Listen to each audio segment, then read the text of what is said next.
Hello everyone. हम structure and bonding पढ़ रहे हैं जिसमें कि हमने मैकेनिज्म ऑफ ऑर्गेनिक रिएक्शंस को देखा है। Mechanism of organic reaction discuss करते हुए हम रिएक्टिव इंटरमीडिएट्स तक आ गए हैं। हमने कल के लेक्चर में देखा था कि ऑर्गेनिक रिएक्शन में जनरली 6 तरह के रिएक्टिव इंटरमीडिएट्स बनते हैं। Carbonium ion, carbon ion, free radicals, carbenes, arynes and nitrene. हमने कल कार्बोकैटायन रिएक्टिव इंटरमीडिएट के बारे में डिस्कस किया था कि ये क्या होते हैं, कितने तरह के होते हैं, इनकी रिएक्शन कैसी होती हैं और किस तरह से ये बनाए जा सकते हैं। आज के लेक्चर में हम सेकेंड रिएक्टिव इंटरमीडिएट लेने जा रहे हैं, दैट इज़ कार्ब एनायन।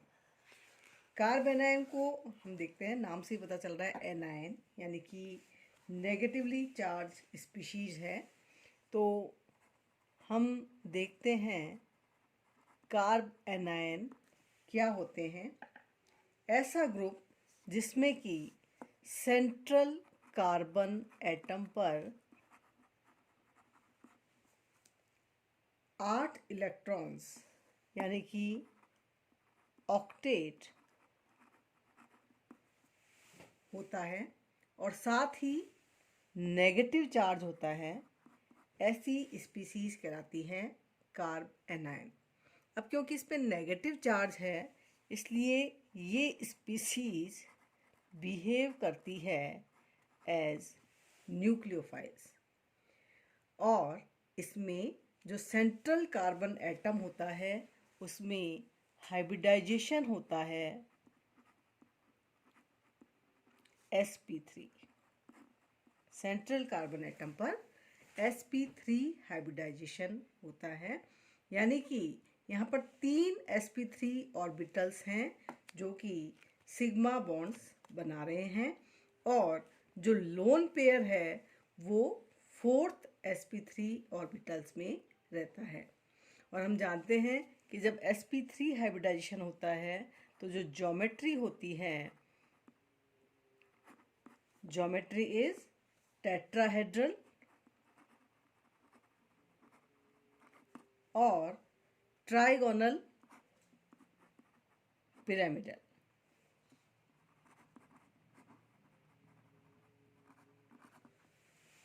जैसे कि अमोनिया मॉलिक्यूल में होता है और बॉन्ड एंगल होता है इसमें 109 degree 28 minute.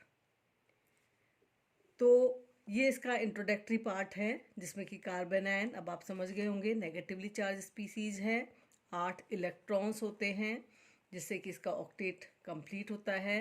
It behaves like nucleophile जिसमें हाइब्रिडाइजेशन है sp3 और ज्योमेट्री, क्योंकि sp3 हाइब्रिडाइजेशन है तो ज्योमेट्री होगी इसकी टेट्राहेड्रल, 4 sp3 हाइब्रिडाइज्ड ऑर्बिटल बनते हैं।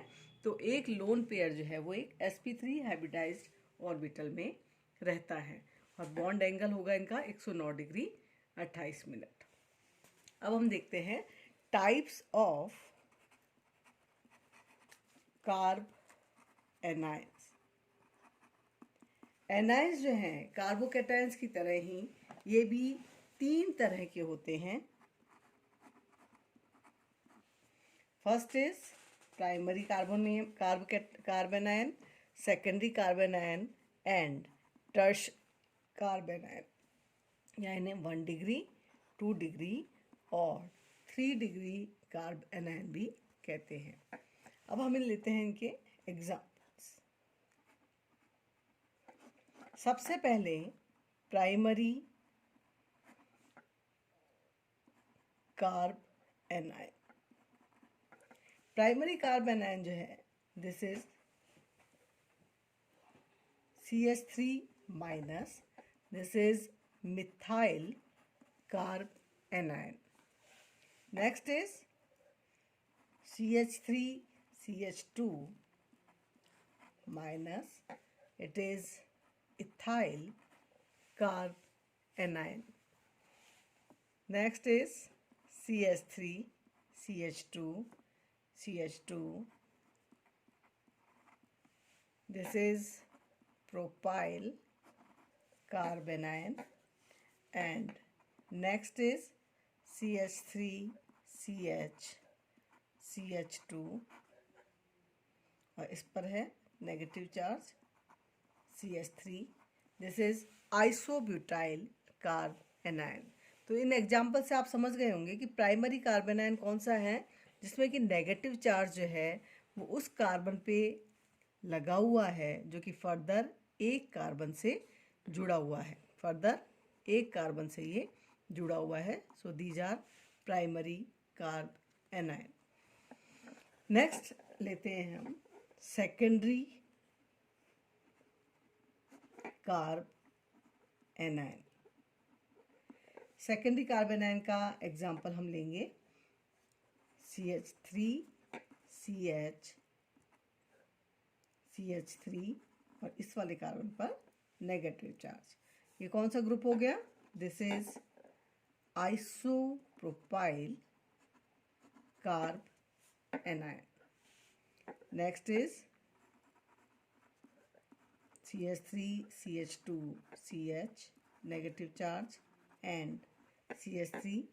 This is secondary butyl carb anion. And next is CH3 CH CH3. इस कार्बन पर नेगेटिव चार्ज एंड CH3. ये कौन सा ग्रुप हो गया? It is isoamyl group, secondary isoamyl group. तो ये सभी एग्जाम्पल जो हैं वो सेकेंडरी कार्ब एनायन के हैं. इन एग्जाम्पल से आप समझ गए होंगे कि जिस कार्बन पर नेगेटिव चार्ज है वो फर्दर दो कार्बन से जुड़ा हुआ है. देखिए इसमें ये भी दो कार्बन से जुड़ा हुआ है और इसमें नेगेटिव चार्ज है, ये भी दो कार्बन से जुड़ा हुआ है. सो these are examples of secondary carb anion. अब हम लेते हैं tertiary carb anion. Tertiary carb anion. Tertiary carb anion कौन से होंगे? जिसमें कि कार्बन जिसपे कि नेगेटिव चार्ज है वो फर्दर तीन कार्बन से जुड़ा हुआ हो. एग्जाम्पल लेते हैं हम इसके. This is CH3 CH3 and CH3. क्या कहलाता है ये? कौन सा ग्रुप है? This is tertiary butyl group. और ये कार्ब एनायन कौन सा हो जाएगा? Tertiary butyl carb anion. Next is CH3 CH2 CH3. इस कार्बन पर नेगेटिव चार्ज, तो ये क्या कहलाएगा? Tertiary amyl carb anion. This is tertiary amyl carb anion. अब हम लिखते हैं नेक्स्ट टॉपिक कि किस तरह से ये कार्ब एनायन बनते हैं. That is formation of carb anion. तो कार्ब एनायन बनाने के लिए दो इम्पॉर्टेंट मेथड्स हैं. First is removal of an atom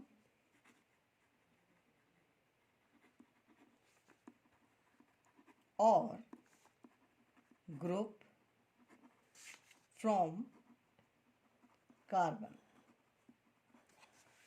ठीक है, किसी भी एटम या ग्रुप का कार्बन से निकल जाने से क्या बनते हैं? कार्ब एनायन का फॉर्मेशन होता है. फॉर एग्जांपल R3CX और यहाँ फर्दर रिएक्शन होती है Y- से. देन X जो है वो अपने इलेक्ट्रॉन दे करके बाहर निकल रहा है X+ की फॉर्म में, और क्या बन रहा है? XY बन रहा है. और क्योंकि ये इलेक्ट्रॉन दे करके बाहर निकला है इसलिए कार्बन पर क्या आ जाएगा? Negative charge. So it is carb anion. इसका एग्जाम्पल लें हम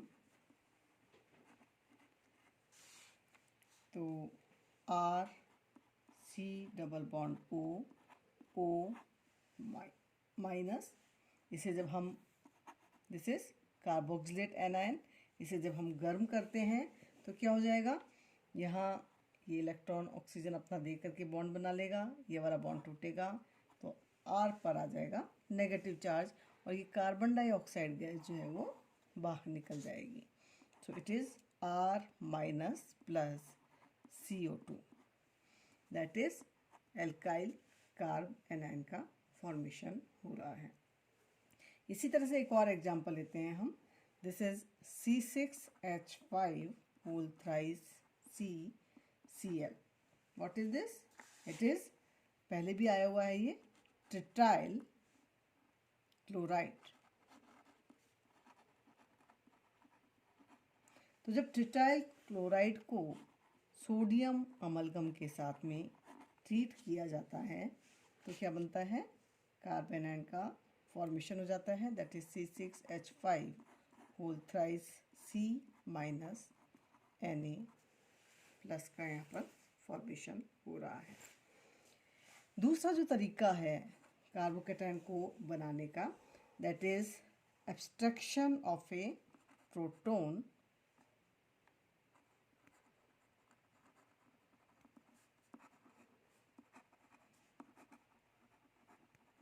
बाय ए बेस।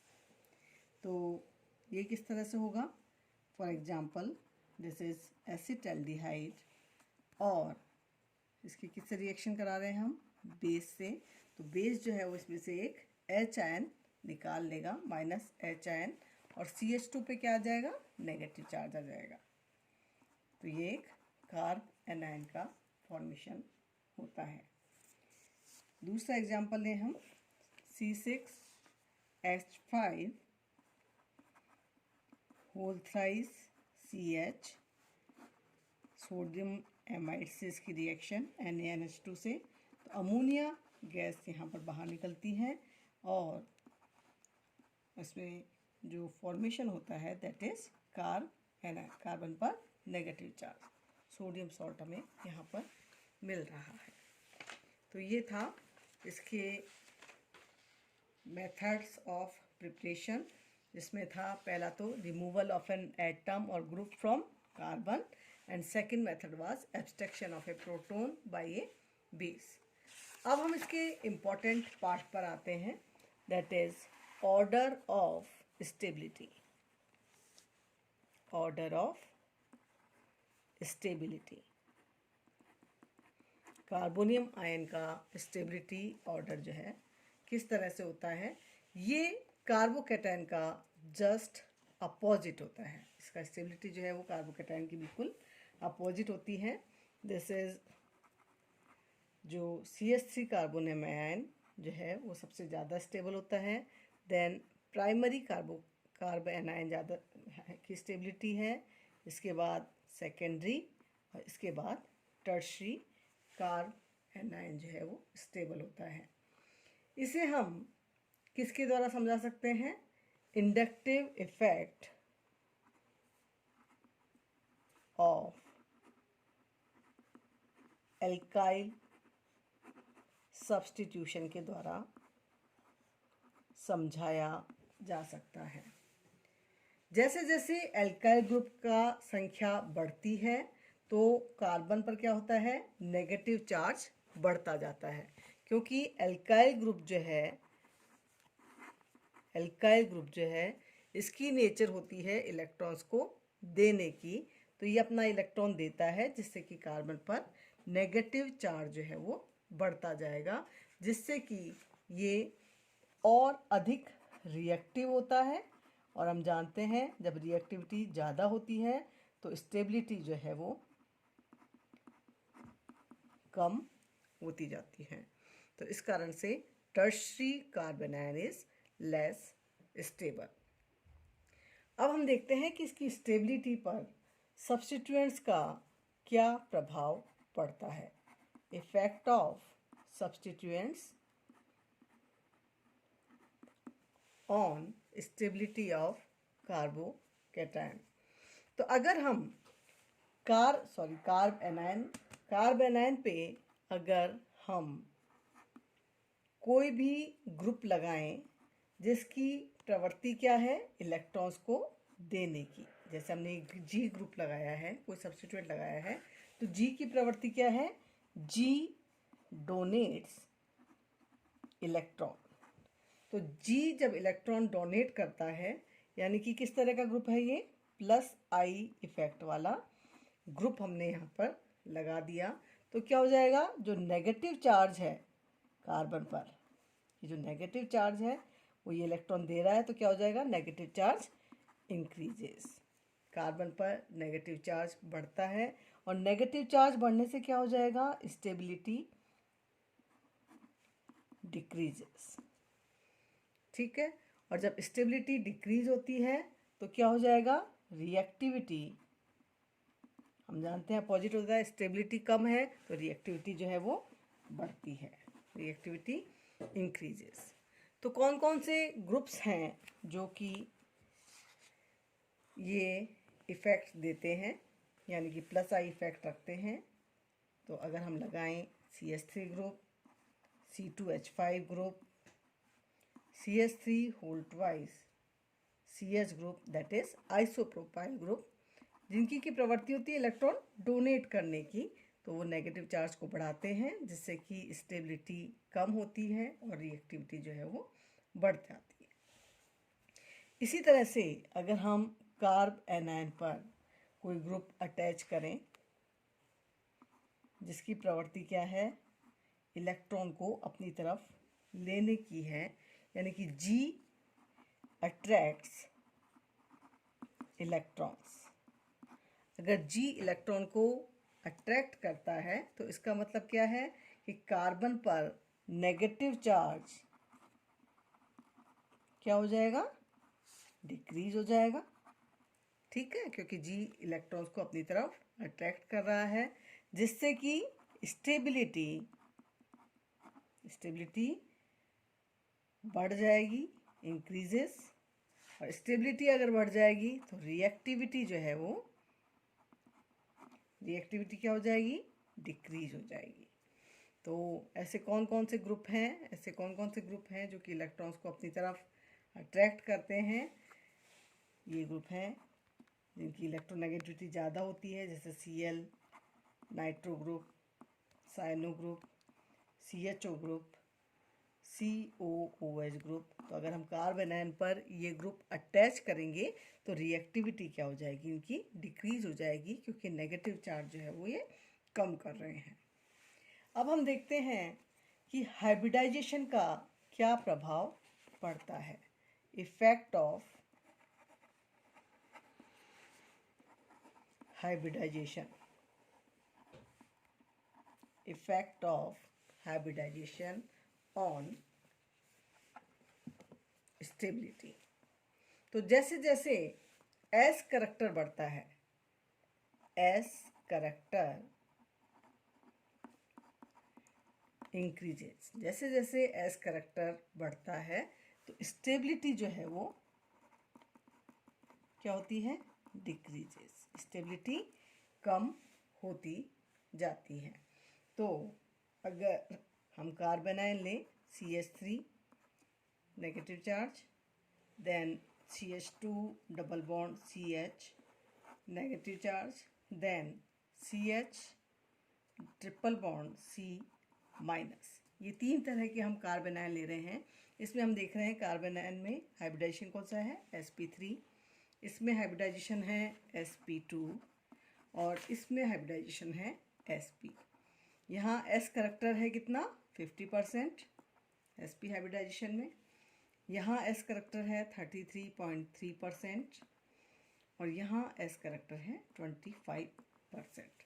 तो S करैक्टर बढ़ने पर स्टेबिलिटी क्या होती है, वो कम होती जाती है।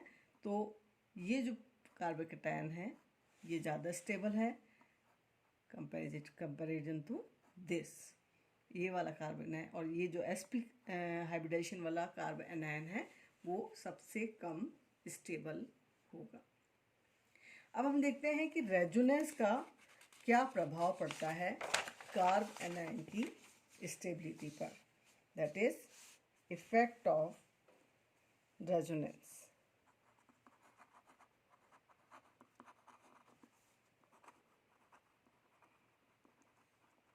Effect of resonance. तो रेजोनेंस जो है कार्बन आयन की स्टेबिलिटी को बढ़ाता है। अगर कार्बन आयन पे रेजोनेंस हो रहा है तो उसकी स्टेबिलिटी क्या हो जाएगी, बढ़ जाएगी। फॉर एग्जांपल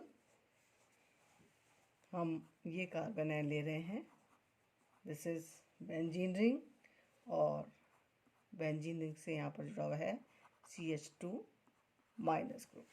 अब यहाँ पर क्योंकि नेगेटिव चार्ज है तो ये नेगेटिव चार्ज है वो रिंग में हम हाइब्रिडाइज होगा और रेजोनेटिंग स्ट्रक्चर बनेगी।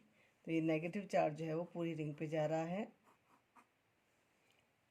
यहाँ इस कार्बन ने अपना इलेक्ट्रॉन दिया जिससे कि किससे जुड़ गया, डबल बॉन्ड से, CH2। तो ये बॉन्ड टूटा और यहाँ पर आ जाएगा नेगेटिव चार्ज। ये दोनों चार्जेस एज इट इज रहते हैं। इसके बाद और कैसी स्ट्रक्चर बन सकती है इसमें, ये नेगेटिव चार्ज रिंग में मूव करेगा, ये यहाँ बॉन्ड बनाएगा और ये वाला बॉन्ड ब्रेक होगा। तो इस पोजीशन पर अब नेगेटिव चार्ज आ जाएगा।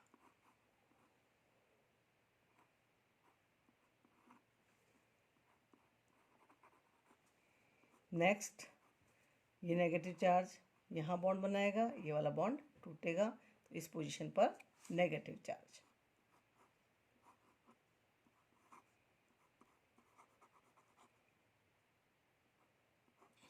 तो इस तरह से रेजोनेटिंग स्ट्रक्चर्स बन रही है। और क्योंकि रेजोनेटिंग स्ट्रक्चर बन रही है इसका मतलब क्या है, स्टेबिलिटी को बढ़ रहा है, इन कार्बोकेटायन की स्टेबिलिटी इंक्रीज हो रही है। अब हम लेते हैं रिएक्शंस ऑफ कार्बोनाइन्स। कौन कौन सी रिएक्शंस ये देता है। जनरली कार्बोनाइन्स जो है वो दो तरह की रिएक्शंस देते हैं। First is combination with an electrophile.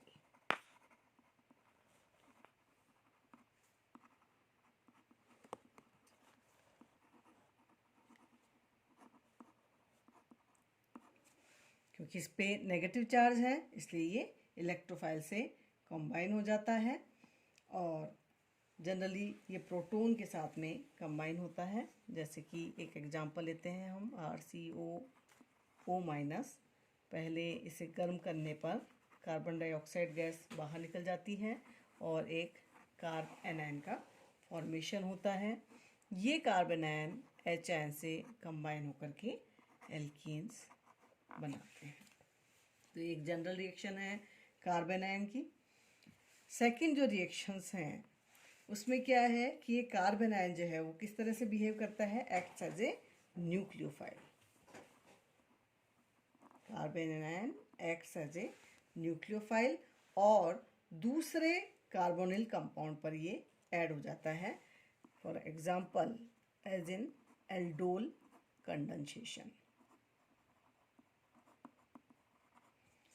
किस तरह से होगी रिएक्शन, दिस इज एसिटल्डिहाइड और दूसरा मॉलिक्यूल एसिटल्डिहाइड का जिसमें कि प्रोटॉन बाहर निकल गया है और ये कार्बन आयन की फॉर्म में आ गया है। तो ये क्या है, एक न्यूक्लियोफाइल की तरह कार्य करेगा। यहाँ पर ऑक्सीजन पर नेगेटिव चार्ज, कार्बन पर पॉजिटिव चार्ज आ जाता है। तो ये जो हमारा कार्बन आयन है वो आकर के जुड़ेगा इस कार्बन से, CH3 CHO minus CH2 CHO। ठीक है। नेक्स्ट स्टेप में वाटर मॉलिक्यूल के साथ reaction, then we will get CH3 CHOH CH2 CHO। क्या बन रहे हैं, एल्डोल। ये रिएक्शंस आपने पहले भी पढ़ी होगी और बहुत ही इम्पॉर्टेंट रिएक्शन है। इसमें जो प्रोडक्ट बन रहा है उसमें एल्डिहाइड ग्रुप भी है और एल्कोहल ग्रुप भी है। Aldehyde plus alcohol, this is aldol, aldol condensation. तो इसमें जो है कार्बन आयन जो है यहाँ पर न्यूक्लियोफाइल की तरह बिहेव कर रहा है। So this finishes carb anion जिसमें कि आपने इनका इंट्रोडक्शन पार्ट देखा कि ये होते क्या हैं, टाइप्स क्या हैं इनके, और इन्हें किस तरह से बनाया जा सकता है, कहाँ ये बनते हैं, फॉर्मेशन कहाँ कहाँ हो रहा है, ऑर्डर ऑफ स्टेबिलिटी क्या है, और कौन से फैक्टर्स हैं जो कि इसकी स्टेबिलिटी को प्रभावित कर रहे हैं, सब्स्टिट्यूएंट लगाने पर इनकी स्टेबिलिटी और रिएक्टिविटी पर क्या प्रभाव पड़ता है, और नेक्स्ट कार्बन आयन की रिएक्शंस हमने आज डिस्कस किए। तो आप लोग भी इन रिएक्शंस को देखिए और समझ करके इन्हें याद करिए। Thank you.